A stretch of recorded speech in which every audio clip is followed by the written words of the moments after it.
Olá e bem-vindos to Itajai in Brazil, which is hosting the 5th stopover in the 2011-2012 Volvo Ocean Race.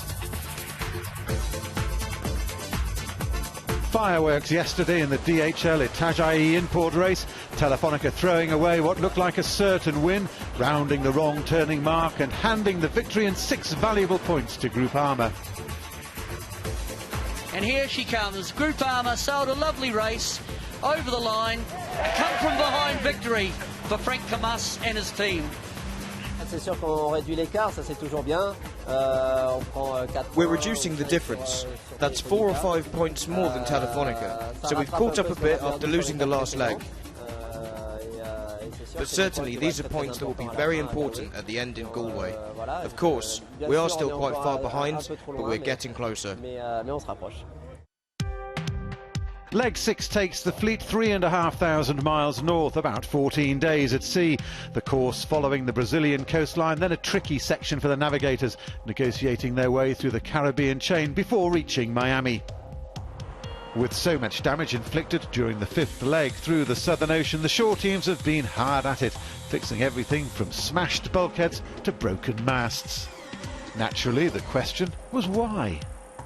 We build boats trying to win the race, and there's a huge amount of light air, medium air, so you kind of, you build the boats just enough to handle the strongest of conditions, and that's a very fine line.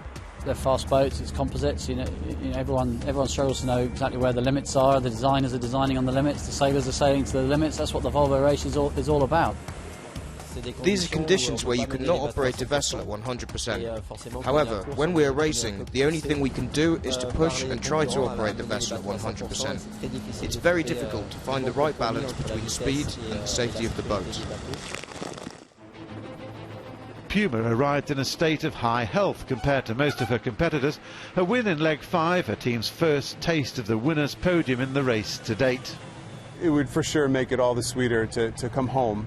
Back to the States first. I think that's what, whenever you come or go from any of your home ports, it makes it all the sweeter to do it in style. And yeah, I think everybody kind of has that in the back of their minds. Let's try to win one for the hometown folks. In first place for much of the Southern Ocean section of leg 5, PUMA led the fleet around Cape Horn and had the upper hand in their match race with PUMA when disaster struck. PUMA's mast came tumbling down onto the deck.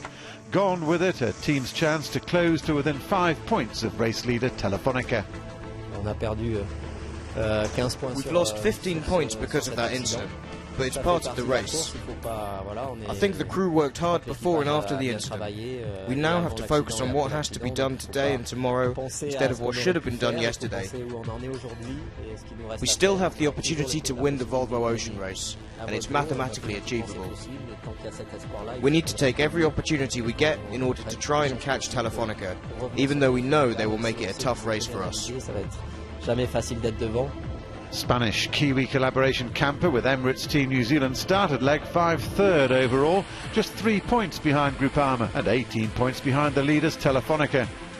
For Chris Nicholson's team, the Southern Ocean leg was their chance. They felt to make up ground, but the campaign was dealt a body blow when they had to suspend racing and head to Chile to repair cracks in their yacht superstructure. But with 150 points still to play for, they're far from giving up. It was a big battle for us to get here. Quite an achievement for the whole team, and we got some valuable points, so it wasn't all doom and gloom for us. You take a lot of positives out of it. Kind of the resolve of the whole team was quite impressive. So we have to turn that into how we go forward. Knocked out of leg 5 when they smashed one of their rudders, Mike Sanderson's team Sani will be transported by ship to rejoin the fleet in Miami, whilst Ian Walker's Abu Dhabi Ocean Racing could be forgiven for feeling they've had more than their fair share of bad luck. Dismasted in leg 1, in leg 5 they had to return to Auckland within hours of the start to repair a bulkhead. Playing catch-up across the Southern Ocean, their next problem was even graver, forced to drill holes in their delaminating hull to effect an emergency repair. Call it misfortune, call it what you want, but it's every team's had their problems in this race. Camper had a lot of damage in the last race, and Telefonica in their bow, and 3 boats have broken masts. I think if we've been unlucky in anything, it's been where we've suffered the damage. I think if we'd suffered this hull damage almost anywhere else in the world, we probably would have got to the finish. But to take on Cape Horn at this time of year with the damage we had was just not possible. The class act of the race so far undeniably has been Spanish team Telefonica. Despite spending much of leg 5 nursing their yacht to Cape Horn, where they stopped for 17 hours for repairs, they staged a remarkable comeback to capitalise on Groupama's dismasting and finish the leg in second. The Spaniards now lead the race by 20 points, but with 4 legs remaining, skipper Ike Martinez remains focused on the task ahead. Well, the truth is that we are excited about starting this leg. We would really love to do things right. We do like this leg in the sense of the meteorological conditions that we will face. And so we will proceed as we always do, with common sense, but also going full speed in order to be able to make the podium and carry on making points.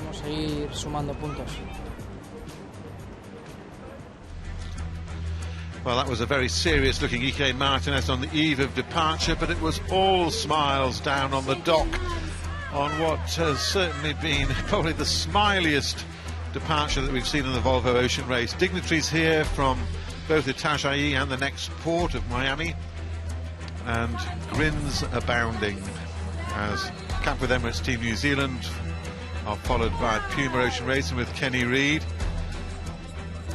Just a reflection here as Ian Walker delivers an appropriate salute to a fellow skipper, a multicultural blessing of the fleet, and all the ebullience of Brazil in the band as this great crowd says farewell to the Volvo Ocean Race fleet, which has had the most fabulous time here in Itajai. And that's the PUMA, followed by Telefonica just heading out to the racetrack.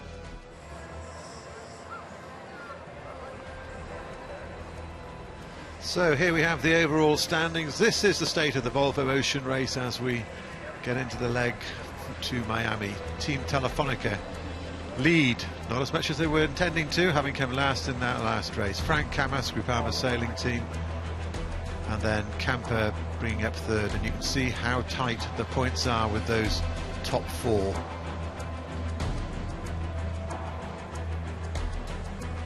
Okay, Jocke Signorini, an unusual mistake from you guys yesterday. You'll be looking to put that right today? Yeah, I think it's just important to get out of this first part here, just with no damage and sails or in the boat. So we know we're going to have a good ride in this night, good reaching conditions. So the deal is just keep on the front pack out of here and then be focused on this first couple of days that will be quite important for the leg. Now, a little hard for you to leave your homeland? Yeah, yes, it's a bit hard, but it has been quite a very good week for everybody in the race, and quite special for me because of all the public who has come and to see the boat and to follow the race. So it's very, very good for, I think, for the race, for sailing Brazil, and it's pretty nice to see people really involved with sailing. We've enjoyed the great send-off that you had here from your people. We wish you well. Take care out there. Okay, thank you very much, and yeah, let's see if we can do better than yesterday. Kenny Reid, you had a most amazing welcome when you got here. What did you think of your farewell? Wow. Why are we leaving here again? We're not sure. What kind of spirits are you in as you leave? Well, we got a little bit of breeze offshore, but it's kind of light up here in this cove. We're kind of struggling with sail choices right now. This isn't easy. It's quite a kind of confusing little course for us, and trying to sort it out, to be honest. Now, I think that's going to be pretty much a hallmark of this race. It's going to be tricky, especially at the end. Going into Miami, how does your local knowledge there help you, do you think, when you get up there? I don't think a whole lot, to be honest. We've sailed a lot there, kind of in the past, but we've, Miami's a lot of guys here have sailed Miami, SORCs, lots of things like that. I don't think there's going to be a whole lot of local knowledge, to be honest. Now, you'll have done all your research. How tricky is this leg going to be? Well, the first little bit is going to be quite tricky. There's some nice reaching, but it's going to come to a screeching halt around Cabo Frio, where we run into a kind of a front line that's going to kind of stall us. So getting through that could be one of the key factors of the whole race. Okay, snakes and ladders again. Kenny Reid, we wish you all the very best. Take care out there. You got it, fellas. See ya. Take care.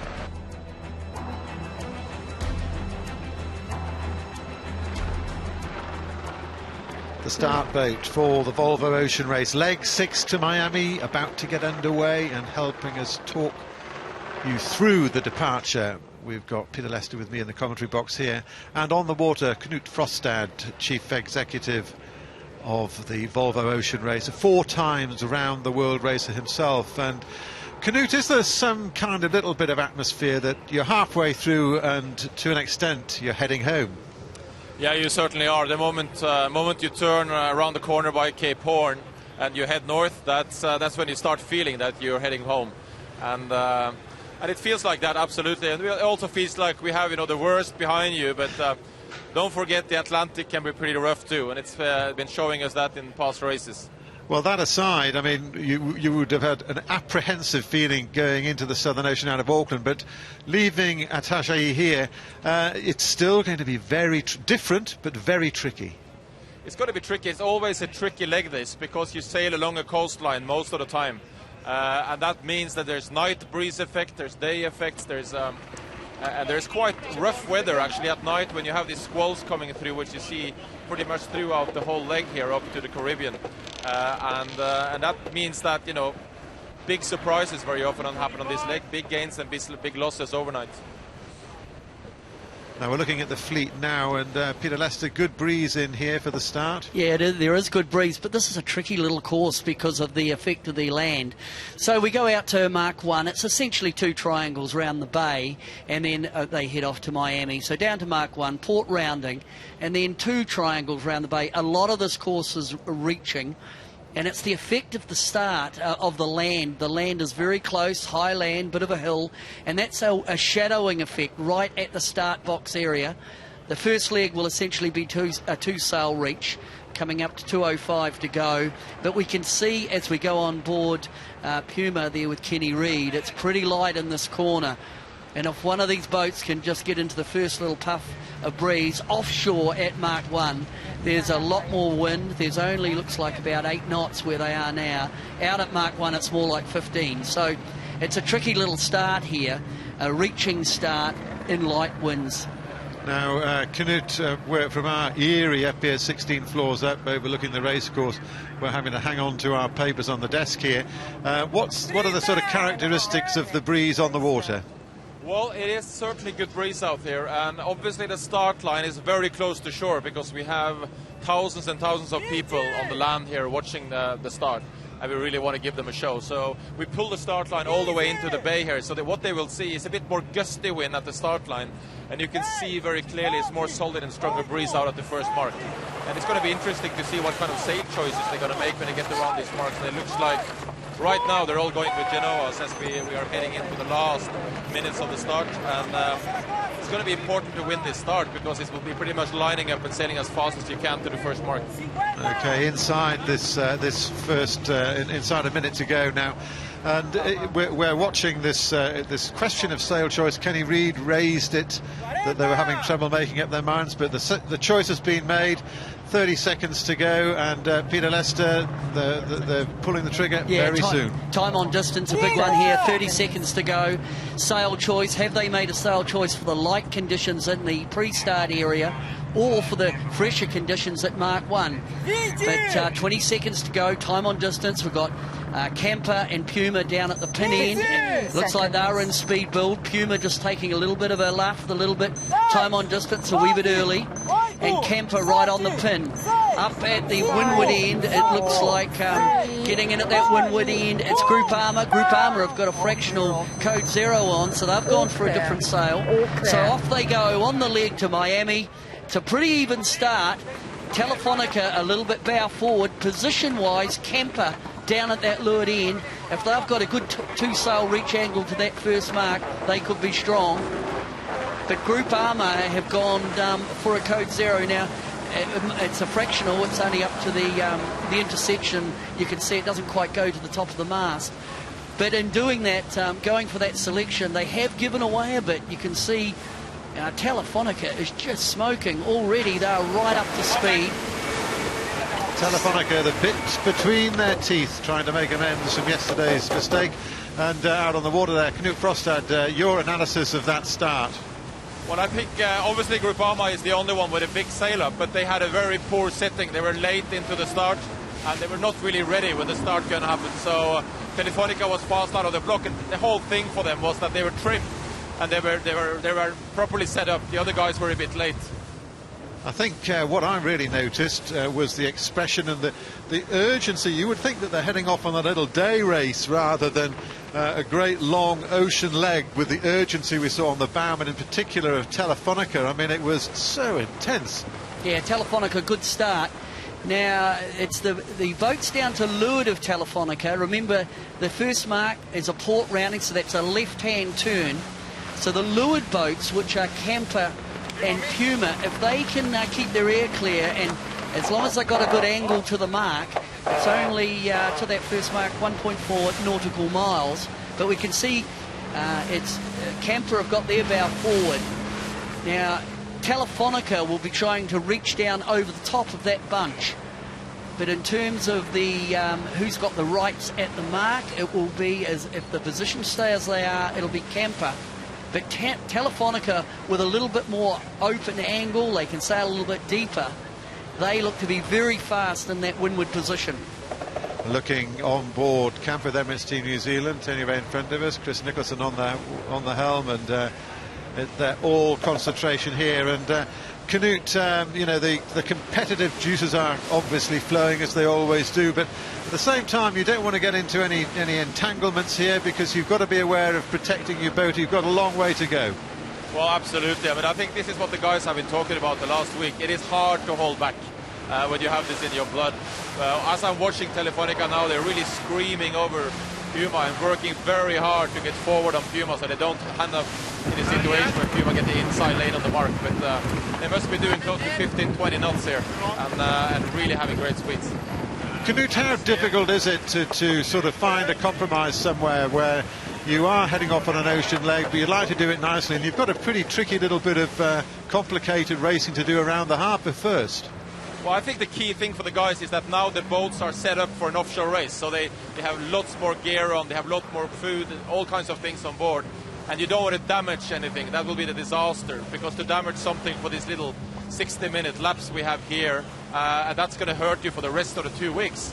So you have to be really careful with your equipment, and you will see they're doing the maneuvers pretty safely. But I think now it's going to be interesting heading back from Mark 1, because it's going to be a more open angle, and that should benefit Groupama with a bigger sail. On board now with PUMA Ocean Racing, powered by BERG, and we can see that Telefonica really are on a bit of a flyer here, out to the right-hand side of your picture there, and they look unerringly good again. They're quick. Peter. Telefonica have rolled that.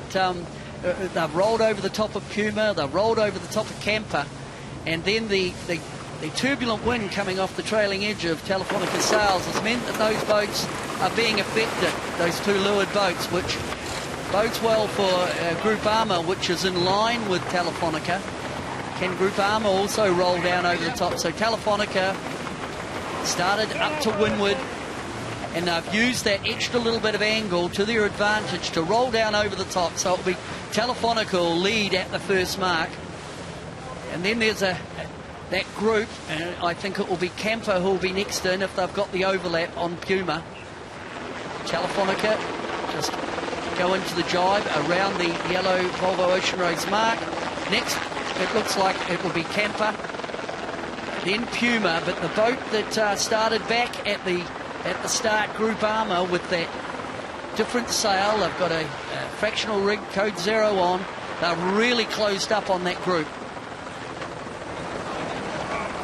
Knut, plenty of action to be watching here.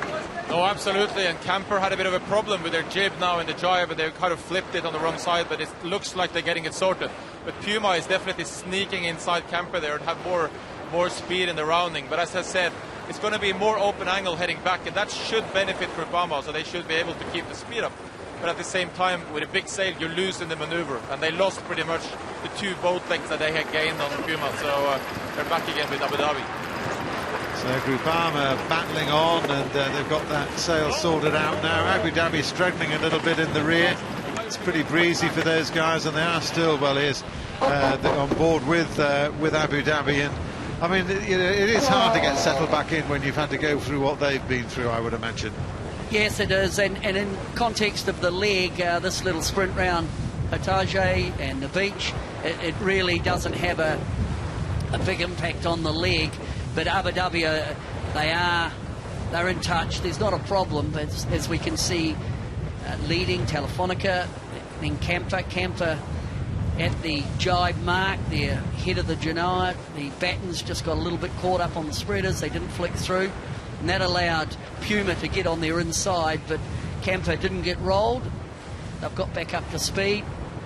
Look at that lead already. Knut, we're looking at Virtual Eye. It's telling us that Telefonica have stretched out by, well, it's getting on for 200 metres. It's an electric boat. Absolutely, absolutely. It looks very well like the boat is set up well. They have always a nice trim. They never struggle spending time grinding in the sails, and it looks really good. So it doesn't appear that the big mistake they've made has done any huge psychological damage, which is rather what we expected. I think Telefonica have jumped right back into the position. Now Camper have been rolled by PUMA, so that mark rounding has cost Camper. PUMA, Kenny Reid took the opportunity to get onto the inside of Camper. They've rolled over the top. And if Camper do have an Achilles heel, it is 2-sail reaching. There has been question marks about the Camper reaching in reaching conditions, but there's no question that Telefonica in these conditions just fly. She's a flyer, and Ika Martinez got the start that the crew would have liked. As they head back now towards Mark II. From there they will go out to Mark III, which will be down a little bit more south. So it essentially is a triangle. I just saw in the back of Telefonica there one of the jumpers getting ready, and they will be lining up later on to, after they've enjoyed the ride out, they'll leap out of the boat and be picked up, and quite an exciting moment for them. But in the meantime, on board here with PUMA Ocean Racing, they've rolled Camper, and Knut, we've been looking at amazing pictures both on board and now a fabulous aerial shot of these extraordinary yachts powered up, and you know, we've talked a lot about all the, you know, the carnage of the Southern Ocean leg and all the rest of it, but the fact is these are absolutely spectacular boats, and you wouldn't want anything, you know, whatever happens in the future, you want to have something that is as spectacular as this. Am I right? No, absolutely. We always want the race and the racing boats to be top of the line, and they are spectacular. I just met this morning a Brazilian Formula 1 driver who is the guest on Abu Dhabi, and he told me that these guys are nuts, and that's pretty good to say from a guy who's driving a car in 300 kilometers per hour. Well, that'll be Enrique Benaldi, who will be watching later. He's one of the jumpers. Look at Telefonica, absolutely smoking. Telefonica, it's Mark II. As they come round now, they will just look at going up on the wind. Now, this corner is very light over at the start-finish line area, and there could be some opportunities for these trailing boats as PUMA come in through Mark II. Camper will be next, but it's certainly tricky over in this corner, start-finish line. Now that's interesting. PUMA right on the mark of tack. Telefonica to windward. Telefonica went a little bit further and they've run out of wind. They sailed into a light patch, and we could well see that PUMA here could sail away from Telefonica. It's very tricky over, we're right under the cliffs, and look at that, Martin, you can see PUMA have done a number.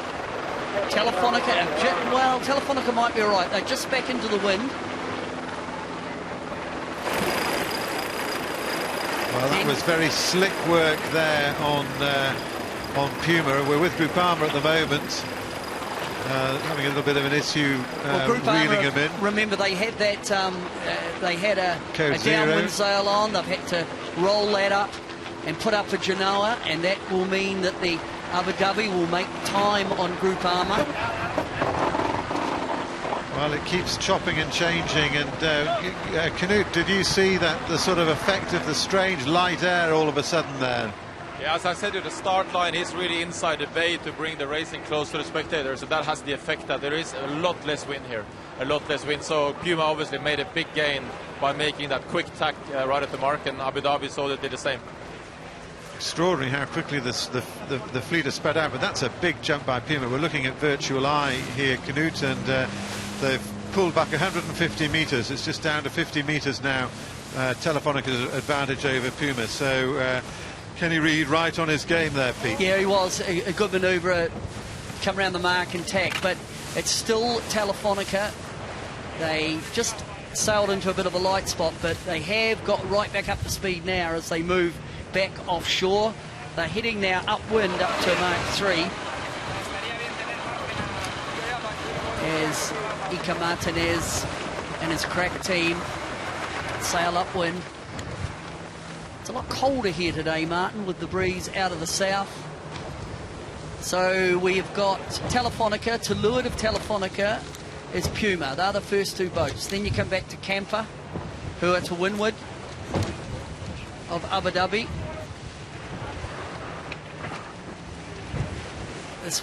This shot coming off PUMA as Kenny Reid has a quick look over his shoulder. It's great to be able to go on board and get shots from the crew members, media crew members on board each boat. They do such a great job of bringing the coverage to us. Telefonica looks pretty comfortable again now, though. They in the same conditions as PUMA. Knut, we're seeing them plunge around a bit out there. What sort of sea state do you have on the water? Well, I can tell you that we do have a handful following them, and it's a pretty good sea state out here. But interesting also to watch Groupama. I think Groupama paid a very big penalty from having a bigger sail on, because they basically couldn't tack at the bottom mark, and they had to continue all the way into the start line and got stuck in light wind before they could actually tack the boat. Certainly it makes it harder if you play the short game in terms of sail selection, and that's what Groupama did. They went for a reaching sail, but it meant they had to do a sail change at Mark 2, and that sail change just with a short-handed crew and an inshore. They lost a bit of ground. Telefonica looks like she's gained a bit of weather gauge on PUMA. Knut, Telefonica now, she looks like she's got back what she lost at the mark. I would say so. She has gained it, so I have to set the weather, and if PUMA is tacking now, I think the distance is pretty much the same as it was leading into the mark. So they look strong, and the sea is getting a bit flatter out here, and there's obviously more solid, strong breeze all the way up to the mark. So I assume they all will go for the one tack option and go all the way to the ley line, which is the edge of the race course. Knut, it just looks to me as though there's a bit of a lift as they go out round that point, and the boats on the inside, once they got on the same wind, they've just got a bit of right-hand lift. What's it looking like to you? I would agree with you. I think both Camper and Groupama looks very lifted, sailing higher than Abu Dhabi, also from my point, so that could be a gain for them very clearly. And looking up the race course, there is a bay for Camburio, the next city south of Itajai, and it could be the breeze is actually lifting out of that bay, which is giving him a good right-hander. Virtual Eye giving us a terrific view of exactly what Knut Frostad is talking about there. The big Volvo Ocean Race boys sitting there waiting for these boats to come by. I was looking before that side shot from the air, and they talk about any boat that looks beautiful is fast, and a fast boat is beautiful. But she just does, looking at her again now from the air, this boat just looks so lean. Yeah, lovely balanced boat. They very similar design. They're from the same design office, Telefonica and Puma. 1K, and they certainly do look to be lovely examples of Volvo 70s as Telefonica tack. So they must feel as though they're getting up towards the ley line as we go to Camper. Camper went a little bit further inshore. They'd have paid a little bit in that light spot, but then Camper have taken a nice little right-hand pressure shift around the point. And this is the boat bulldozing its way, the big red boat bulldozing its way through the ocean. Different design, obviously a Marcelina Botan design from the Team New Zealand design team, and we know that she's not at her best in certain reaching conditions, but boy, can she fly downwind, and still does have the fastest twice had the fastest, longest run in 24 hours. So the boat does have pace, but the fact is that Telefonica appears to be an absolutely all-round machine that is currently enjoying the lead here as we head out on leg 6 of the Volvo Ocean Race to Miami. And Canute, on the way up there, they're going to have a severe test of patience, of navigational skills, and there's got to be some luck up there.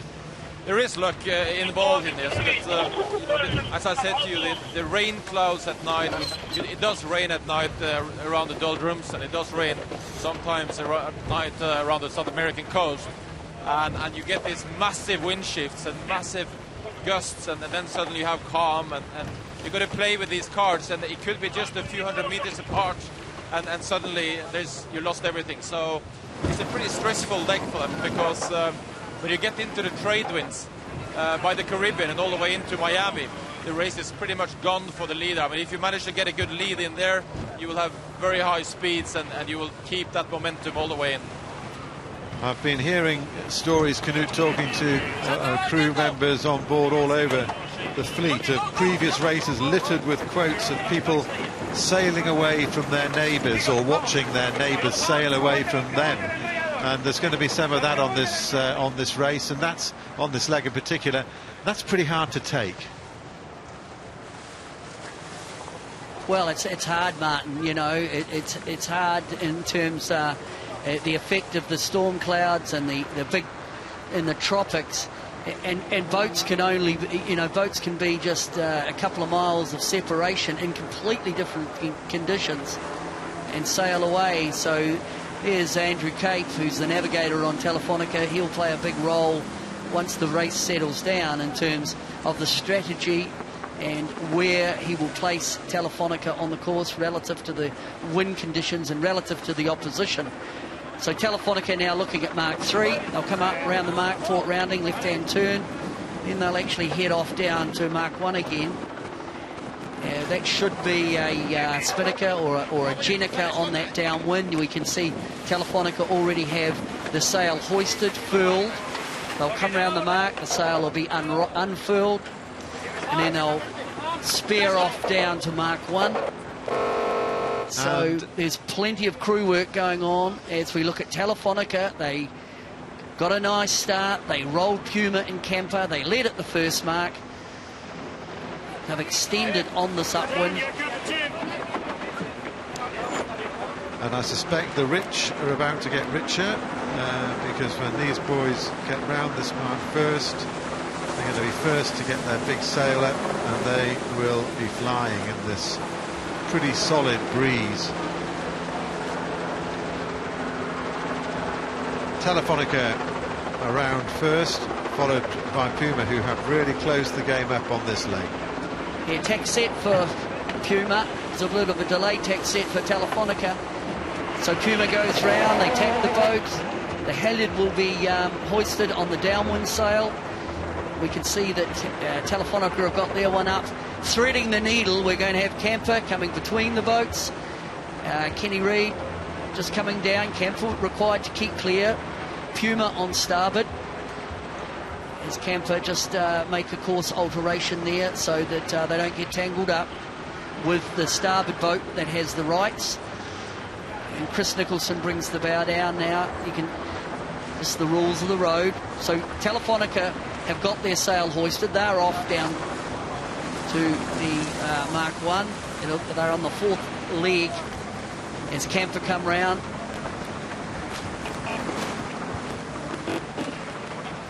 Camper, well, I mean, it's astonishing how quickly that lead can build, Pete. Look at that. I mean, there's fairly slow mark rounding. Gee, the old tack set's expensive. Yeah, it is too.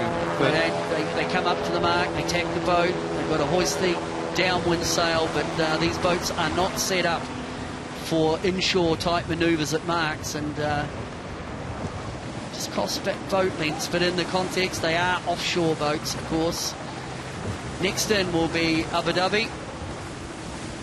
So Abu Dhabi have got round Groupama. I assume that happened at the bottom mark. Slightly easier manoeuvre for Abu Dhabi. They come in, it's a bearaway set. See the boat comes around the mark with pace. There's Ian Walker. And Groupama now just come into the mark as well. Well, you've got to say, Martin, the sail selection off the line for Groupama to go with a fractional rig code 0. No, it didn't Basically, work. It didn't work. No, did not work at all. So that's not a great start for Frank Camas and his boys. Long way to go there. Long way to go. And no doubt they'll be making up ground in due course, but I guess it's the psychological thing as much as anything. But what an amazing lead already Telefonica has, and they're spread out to an extraordinary degree after what have we had? Not even half an hour's racing. So here's the fleet with Groupama trailing. Abu Dhabi have sneaked past up into 4th. Camper with Emirates Team New Zealand sitting in the middle. We're on board with Adil Khalid and Justin Slattery on the bow of Abu Dhabi. Just tidying up the Genoa from the upwind. Genoa's dropped so that the downwind sail has plenty of breathing space, so the airflow over the Jenica is clean. You do not want the Genoa acting as a baffle. Although in saying that, I look up I wonder if they've got an issue on board Telefonica. We go on board here. We saw that the Genoa, in fact, hadn't been dropped on the deck. Now, it could be two things. Have they got an issue, or have they elected just to half drop the sail, given that the leg is so short? No, they are still trying. Peter, I'm just next to Telefonica, and I can tell you they have just elected to half drop it because they're going to use that sail pretty much right after the next mark. So they look very comfortable and not really having problems. Okay, so it was a sail handling decision. They've dropped the sail halfway down just so that the head of the Jenica has the clean air flowing over it. But thinking ahead to the next leg. These legs are so short, only 1.4 nautical miles. So looking at that Canute, they're almost using that Genoa in that half-dropped configuration, like a little staysail. Yeah, it almost looks like a staysail, but I don't think it's that efficient. But, no, I'm sure it's not. That little wrinkle's a bit of a giveaway down the middle, I would suspect. Yeah, no, I think we're seeing a good example of why it is important to win the start, because when you get offshore later on, after they finish this triangle, the first boat is going to lead into more pressure, and this could quickly become bigger distances. Well, the gap grows exponentially, it seems, for that lead boat, especially if you can get into the weather pattern that lies ahead. And I suppose also, Canute, there is the psychology of being the first boat out. It's always good, Martin, to lead. It's never bad, and just to get a feeling of getting a good start. The first night is always the hardest because you're not really in the rhythm. You don't sleep well the first night, and you easily get tired. And just have a good feeling with the lead start. It's always helpful. Telefonica now re-hoisting the Genoa back up. Hoisting, getting ready for the next leg. They hoist the Genoa, then it goes into the halyard lock. a locking device at where the intersection of the genoa and the mast.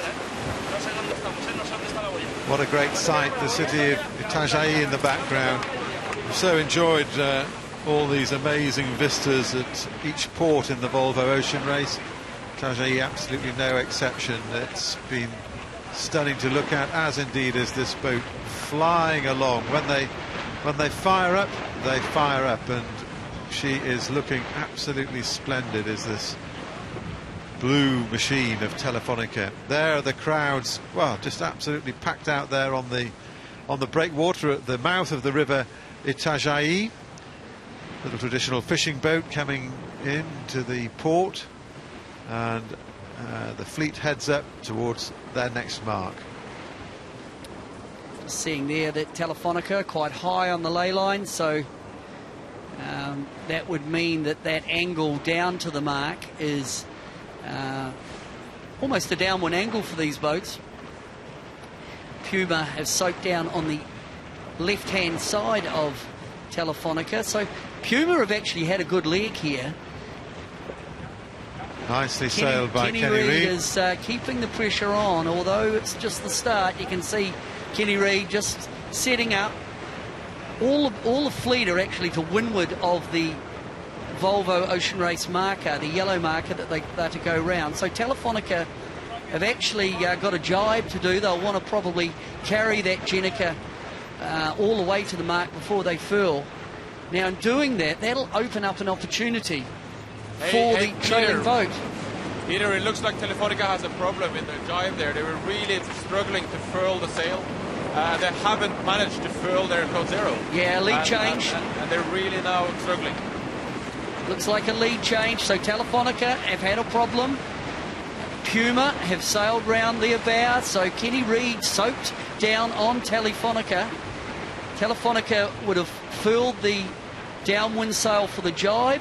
They had a problem with that, and we can now see Puma are also, they had to furl the sail. Will they unfurl as they come towards the mark? Can Kenny Reid, who's past Telefonica, can they hold that lead to the mark? As we look at Camper, also still coming down on the inside. Gee, it's just a good example, Martin, of how difficult these boats are to sail short-handed in ocean configuration, ocean-going configuration. Well, it's been an extraordinary leg, because look how much Camper have closed the game up to, and this show is just never over. It's all closed up again. We've got a new leader heading around the mark. Telefonica now in second spot, Camper right on the tail. This game has closed up once more. Well, what that was is the two trailing boats of Telefonica took the opportunity to sail a deeper angle to the mark. Telefonica just ended up a little bit caught out there by sailing a little bit of a hot angle. Canute, these boats are hard to sail and manoeuvre being short-handed and with these furling downwind sails. No, absolutely. And I think it looked like Telefonica had really a problem with their furl. They were struggling to roll in their big sail, and they started maybe too late with it. So they really got stuck with way too much sail up in the jibe, and they couldn't really get rid of it. So, but anyway, it was a very good maneuver by Puma. Abu Dhabi come round the mark. They lead Groupama. It's like Abu Dhabi. What's going on? They've just got now. What happened there is Ian Walker just had to sail a little bit deep to make sure that the code 0 or the A2 was down on the inside of the forestay. If it goes to leeward of the forestay or to the right-hand side of the forestay, you cannot drop the sail. And this is what we're seeing here with Groupama. You can see Groupama, the white furled sail. I've got to get that on the windward side of the forestay. Otherwise, the sail will drop in the water. So Groupama are having a bit of a problem here. They've got it now. They'll jibe the boat. You can see now it's on the windward side, so they can drop it onto the deck. Well, having a pretty uncomfortable time there in general on Groupama. Canute, what can you see of their struggles? Well, it almost looked to me like they haven't really decided what way they were going to get it down. So they were stuck in the middle. They had the Genoa out on one side and they had the main sail on the other side. So, no, that was not a very pretty maneuver. I've seen that done better. It is always an issue there, isn't it? That it is. We're back with the short-handed scenario, and that's all part of what the race is all about. Frank Camas pulling a few lines in himself. He doesn't look unduly perturbed, but not the best way to be starting off on this leg 6 when you've got to go all the way to Miami. Martin, just to figure out where we are, remember we've got a double triangle round the bay, so we're now on leg 5. So the boats are actually heading back towards the shore to the start-finish line area. And last time they came in here, there is a light spot. So we look at Groupama just tidying up their downwind sail. But as we just go out to the leaders, we can see the circle in by the shore. Leading Puma, Telefonica. Then we've got Camper. And we have seen in at this corner, last time round it was very light. And Kenny Reid took the opportunity to tack right on the mark and get his nose out into the wind a little bit earlier, the freshening breeze. Telefonica, though, later on in the beat, got a little bit of a right-hand shift around a headland. So, Knut, do you think they'll have learned the lessons about this light spot up here? We're looking at Kenny Reid. He's shouting out a few instructions and where they want to be going. He's urging on his men, but it is tricky there. I think you'll see the boats tacking very fast, Martin. I'll be surprised if they dare to go any further in. It still looks light into the bay there.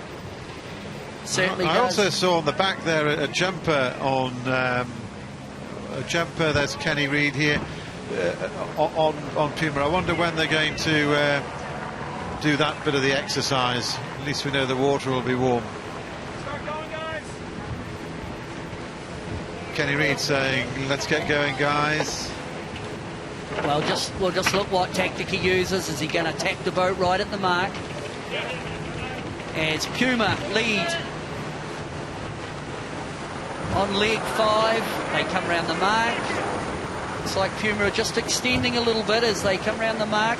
They didn't tack immediately. Will Telefonica? Now Telefonica are going to tack right on the mark. It's almost a role reversal exactly of what happened the first time. Knut, what's it looking like up there? Are there light spots? Well, it still, to me, it looks very light further into the bay, and I'm surprised that Kenny let Puma attack that early. Let Telefonica attack that early. But it could be the right-hand shift we talked about. You know, just the headland, just upwind from Puma. There is a right-hand shift. There's no doubt about it. So maybe Puma wants to set up for that shift, and will be looking better to weather. So Camper now around the mark as Chris Nicholson brings his crew around. Camper bulldozing the water out of the way, and that with that characteristic charging bow wave. Amazing shot of the helicopter down there, and looks a little bit precarious sitting over the start-finish boat. And here comes Abu Dhabi, a very different kind of bow wave to that was being put up by Camper. Well, really characteristic of Abu Dhabi, very full in the bow sections. So Camper have carried on towards the shore. I guess they had to clear their wind. Wind will be pretty turbulent behind the leading boats. And that's opened up the opportunity for Abu Dhabi Ian Walker to come around the mark, sail about a boat length and tack. So Abu Dhabi have done the similar tactic to Telefonica. But it will all depend on how much wind the windward boat, which is Camper, how much have they got? As we now look at Groupama as they come in, we see crew member out on the end of the bowsprit just cleaning up. Now, Knut, on this last leg, we saw them getting a bit of a lift, the inside boats. Any indications that could happen again? Yeah, well, I'm right in front of Puma now, and it doesn't look like Puma is lifted yet. But I'm sitting at the headland just before the next city, and that's where we saw the lift starting happening. So I think it could happen from a few minutes forward from now, and right as I'm saying that, I'm seeing Puma starting to come up, and now looks more bow up than Telefonica to me. Well, we're looking at virtual eye at the moment, and that's still got Puma still enjoying the lead, and they do seem to be lifting a little bit. Yeah, they're in good pressure there though, Martin. There's no wind shattering. Okay, now this is Everaldo Teixeira Pato. He's 36. He's from this province, Santa Catarina. Pro surfer, a big wave rider. He's one of Brazil's best surfers. Been surfing since he was 11. It was great sprint. He's following the wake, if you like, of Laird Hamilton, who's the big wave specialist, who's really an honorary, but he's going to be another one here. Here he goes. Well, he knows these waters, and sure I wonder if there'll be a bit of a salute. I hope he's... oh, backflip! Very neat. There he goes with a hoot and a holler. Well, that was Pato, and he's a finalist in the Big Wave Awards for a barrel ride on the historic swell at Chopu in Tahiti, and big grins all round on here. Kenny Reid's a bit of a showman, he'll have loved all that, but so did the rest of his crew. I just got a feeling we was going to see a bit of a show there, Martin. And look, a big wave surfer, used to risk, and he was completely at home being on board the Volvo 70. Enjoyed his time, obviously. Obviously, yeah. And put on a bit of a show. That was it. I wonder, I mean, we should be holding up the judging cards, don't we, if we can have another look at it. There's Camper, does Camper go past? Here we go. This is Pato, and as Pete was saying, he'll certainly... This would hardly be a wave to him. It's just a ripple, but a great little backflip. Very neat. Good style. What would we give him? 7? Oh, I thought that was pretty good. Or maybe an 8 then. I thought that was pretty good. And of course, it's lightened the boat a bit now. We should have had a bit of a judging actually for the. I'm just thinking back and get the cards up. I think of that wonderful one in Abu Dhabi. Was it Graham Swan, the cricketer? Oh, that was a classic. He the did salute. The salute. Had a backflip, a salute. Good stuff. Yeah. We go back to Puma. Kenny Reid did a very nice job at that turning mark with sailing deep, sail selection to get round Telefonica. And so it's Puma ahead of Telefonica, followed by Camper. And I must say, in terms of leading out of Itajai, it really comes down to bragging rights, because they're in for some pretty tricky conditions. They'll leave, they'll go out. It's quite fresh offshore. And then they're going to head into some pretty tricky conditions up track. I think, though, that, correct me if I'm wrong, Knut, but when we talked earlier about the psychology of it, the fact is that Ken Reid knows from just this little tussle here that when you're close in with the boats that he can mix it with Telefonica quite confidently, and I guess they don't get that much time to sort of race against each other in the same bit of water quite like this, where you're chopping and changing and you're doing different sail tactics. So presumably knowing that you can mix it is another added bonus for your psychology. Yeah, you know, everything is about speed. If you feel fast, if you know you're fast, then you feel good about it. And the few moments you get confirmation of that is when you are in the same waters and in the same wind and next to each other, and most of the leg they will be quite far apart. But this leg is different because you have a coastline on your left side pretty much the whole way going up to Miami, and that means you will be closer with the other boats than you've been on any other leg so far. Okay, looking at Puma thumping through PUMA Ocean Racing, powered by BERG. Well, that was interesting there, Martin. Puma tacked. I guess they're getting pretty close to the ley line, and Telefonica have tacked pretty tight on their hip, and then Camper didn't want to go all the way to their ley line, so Camper have actually tacked with clear wind to leeward of Puma. They are well behind, but they just didn't want to get into that position where they got a little bit tangled up. Remember, last time they were up at this mark, up at Mark 3, where Puma was coming away from the mark and Camper coming at the mark. So the afterguard of Camper just keeping it pretty conservative, really. Look at that great shot of the good example of the canting keel out of 40 degrees off centre line on board Puma. It's right out there to windward, giving it lift and righting moment. You can see there very graphically the big bold. Okay, I think why don't we go on? Okay. Get much better than this, fellas. We're actually going to have some good sail on this leg. Can't wait to see everybody in Miami. There we go. There's Kenny. Can't wait to see everybody in Miami. He'll be enjoying that. Nice word provided for us by Amory. All those signals coming at us from that Inmarsat big dome on the back of the boat that you can see there. The big Inmarsat sailor. Astonishing piece of equipment that gets us these pictures back. There's Puma, and this is virtual telling us what the situation is here. Kenny Reid enjoying enormously having this lead over Telefonica. As I was saying before, that means he knows he can mix it up with the overall race leader, and maybe he can pursue his dream of getting into his homeland, Kenny Reid, first, be into Miami, lead the fleet as he did into...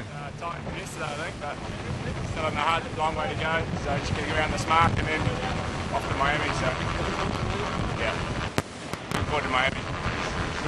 Looking forward to Miami already is Andrew Animal McLean. Can't think why they call him Animal. And he's look at that little bit of extra weight of the legs over the side, just to try and help the trim on the boat. And Camper looking in pretty good shape as well, tidying up on the foredeck, getting this sail away, and then after that they'll be going to settle down and get themselves ready for the first night at sea. And Pete Canute was talking about that first night at sea, and it is settling of all kinds. I mean, settling of stomachs as well. Oh, absolutely. And you know, well, not so much the camper team, they haven't been here very long, but you know, they get into a different sleep pattern, the crews, and first night at sea, a little bit apprehensive. You're in the ocean again, odd food, and of course you just want to try and get the boat in a position of not being out of the game. You can lose it on the first night. None of the teams will want to do that. Just stay in touch as we look at Puma coming up. They're on leg 6. Once they go around this mark, they're off then to Miami. So they're off into the ocean as Kenny Reid, second off the line, and he was behind Telefonica. Got round the Spanish team, so I'm sure the Puma team will be pretty happy with their work in this initial stage. Canute, we're going to be moving off air, off the TV coverage soon. Can you just give us your little summation of what it's been like here in Itajai, and also, you know, the feeling of the boats, of the sailors on board as they head into that first night? Well, first of all, if I just look up the fleet now, I'm just with Puma, and there's no doubt that Puma is now heading out to sea. She's choosing a very offshore course, and they want to get out to the stronger wind as soon as possible. So they're really steering straight off the coast, getting out to the breeze, and I'm sure we'll see the other boats doing it, because now it's all about getting into pressure, and pressure is speed with these boats. And when it comes to Itajai, I must say that this has really been probably one of the most spectacular stopovers in the history of this race. We've had an amazing amount of people, a lot of friends of the race, and a lot of support. And I think the whole city and the whole state knows everything about the Volvo Ocean Race by now, so it's been a great experience. Okay, thanks very much, Knut Frostad. And no doubt you'll be delighted with the way everything has gone down here. And Pete, quick summary from you about the stopover here and what lies ahead. Well, the stopover has been brilliant after a very rugged Southern Ocean, and I think all the teams have had a brilliant time in Itajai, and a lovely venue, lovely people, and the conditions have been brilliant, and this will be a fascinating leg.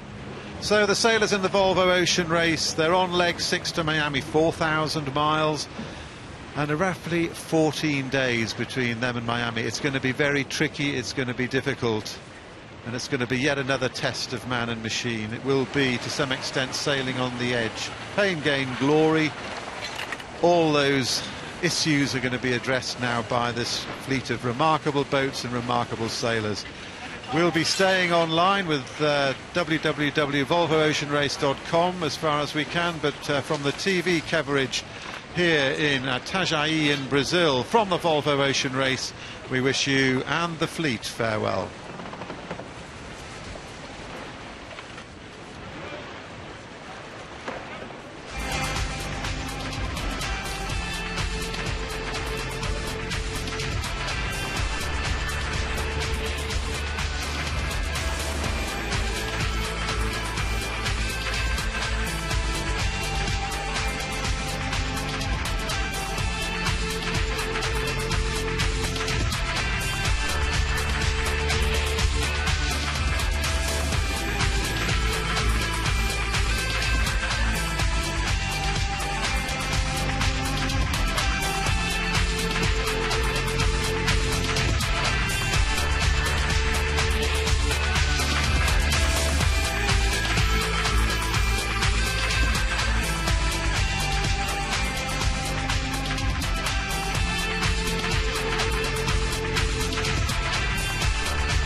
And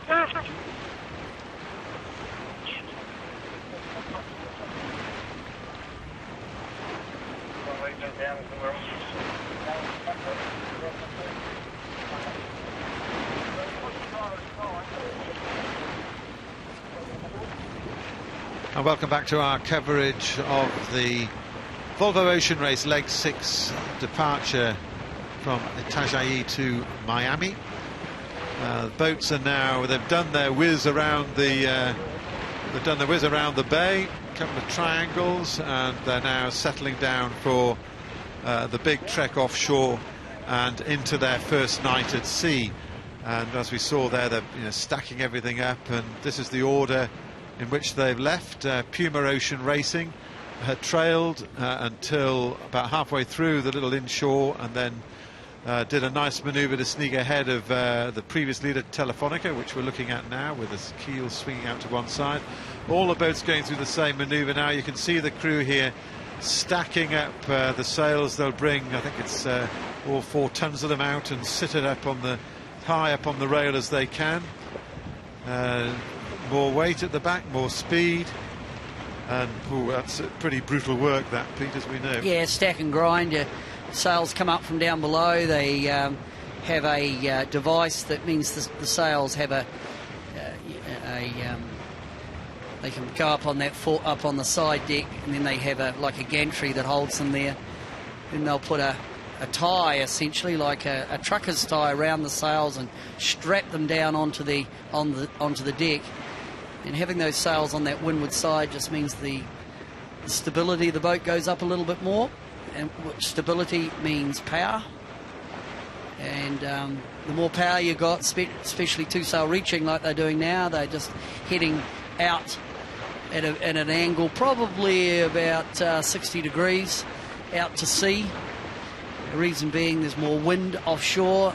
Inshore, the effect of the land, the friction of the wind over the land slows the wind up a little bit. Offshore, wind over the water just moves a little bit faster. So that's the reason the boats don't have their downwind sail on or a Jenica. But we can see the crew are working hard. The sails are heavy and they're wet and they move around, so they go up on the deck and then they'll strap them down. So the Telefonica crew working hard to reposition the sails. Same down below, Martin. All the internal spares and ropes and catering. All going up into the bunks. All is put on the windward side to give it stability. We're on board Telefonica.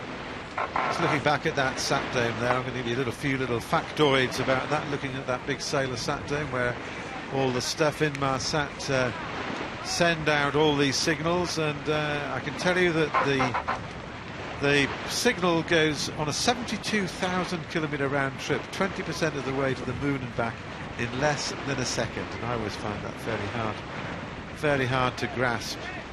And we're talking about that big dome. If we move in here on the back of PUMA, it's extraordinary to think that the data is just going to be even quicker come the next race. So food for thought there, and we'll be getting those great pictures back. Well, from now all the way into Miami, courtesy of that fabulous technology. PUMA looking sharp. They look fantastic, these boats. Two-sail reaching, lots of power on, sheeting the Genoa wide to increase the ability for the wind to pass between the mainsail and the Genoa, opening the slot, and that just means PUMA there should be getting along, Martin, at probably 18, 19, 20 knots. And we look back, you've got Telefonica, Camper stretching out nicely. Yeah, PUMA. she is. And then you can look further back to Abu Dhabi and Groupama. But PUMA, since jumping into the lead, they've extended. So, boy, Kenny Reid's made his intentions pretty clear, hasn't he? Oh, look at that. There's the need for speed, the wish for speed, and the visibility of the speed there is really pretty significant. They're just absolutely flying along. Powerful boat, big, wide aft sections, sheeting the sail. See the Genoa's right out on the rail, barber hauled down, just to get that leech profile right. See the leech just working a little bit. Windward board up. I suppose as well the sails, when they get bad, offer the helmsman and the crew a little bit of protection. Yeah, sure, in the Southern Ocean, I'm sure, and we can just see, I can't quite figure out who it is, just putting the trucker's tie around the sails. Of course, they do have to be secure in the ocean. You do not want things falling off that windward side and taking the helmsman out or the mainsail trimmer. And it's Puma just looking fantastic. Heading out. They really are, as you term it, Martin, ocean greyhounds. An ocean puma in this case. An ocean lovely puma. Graphics. Really see the graphics on when you get on these big shots and lingering in that colour of the water as well. Very appropriate on Mar Nostro. There's the leaping Puma from PUMA Ocean Racing, powered by BERG. And it's a sight. I mean, any sailor is just going to look at that and go, wow, these sure are spectacular boats. Yeah, full of power. Just looks great as they head out. Terrific pictures as well. This is Adam Brown up in our helicopter, and it's about the only way that you can really do these boats justice when they've got this sort of speed up, because you just get absolutely thrashed in a motorboat trying to keep up, I can tell you. Well, it's very difficult for a powerboat to keep up, Martin, and take good shots. So those helicopter shots are brilliant. We go on board now as we look at Puma getting into offshore mode. Just sails have been stacked. We've got, sure who it is, can't make him out, standing up on the boom. Just looks like they were bringing down a halyard. It must have been just clipped on forward edge of the mast. Itajai in the background here. Now that just looks there as though Group Armour have rolled over the top of Abu Dhabi. So since the mark, it's Group Armour. And this boat is also potent, two-sail reaching. So Group Armour have, now that they're in offshore mode, they've stepped it up. Group Armour have already sailed round Abu Dhabi. Well, that'll be a bit disheartening for these guys on Abu Dhabi, because they've just romped by them, and not the best way to be going into your first night at the back of the fleet. Gee, when we just went to that shot, you just look at the differences in the boats and the concept. And Group Armour, regarded by many as certainly one of the faster boats, but she just looks powerful. The form, stability of the boats looks different. Abu Dhabi, with that very full bow section, seems to pop a bow up, and to me, just at my eye, Martin, it looks like Abu Dhabi's a little, or Group Armour's got a bit more stability than Abu Dhabi. Now, stability, which means you're not heeling as much. It means you're utilising the power, and more power is more speed. Now, the configuration there, you can see there's a staysail inside the Genoa.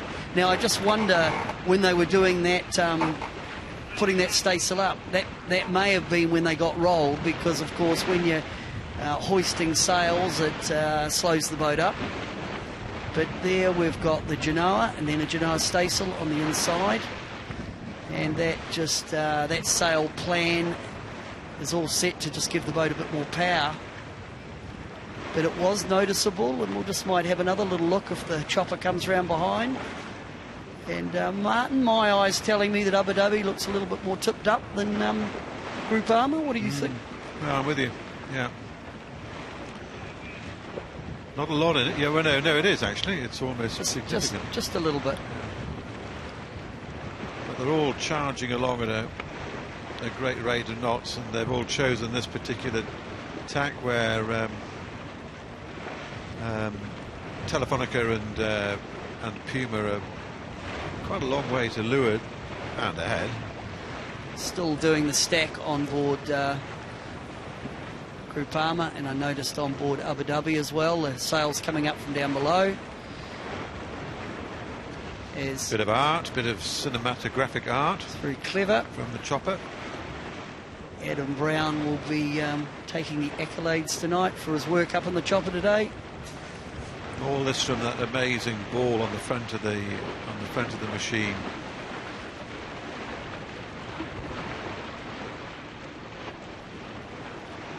They've got a camera called a FLIR, which is developed out of American military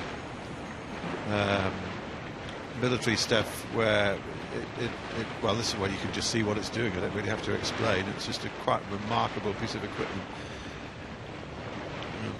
Originally, it was forward-looking infrared, I'm told. Oh, I was going to ask you what the name meant. And forward-looking infrared, FLIR. You looked that up on the internet, didn't you? Or did someone tell you? I've just had a word in my ear. Forward-looking infrared. Well, you learn something every day. And it is, as I say, an astonishing piece of kit that is it's rock steady. Yeah, they certainly. The camera technology from the helicopter means that these pictures look very clean and stable, very stable.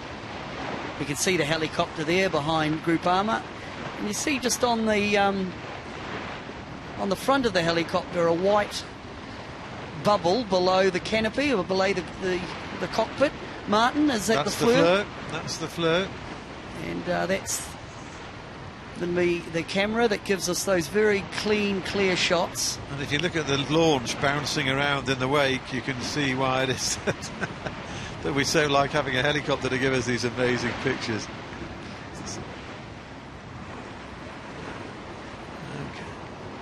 Looks right, like the only sad thing about this is that while we're able to offer you great pictures, we are beginning to run out of runway. We'll stick with it as long as we can.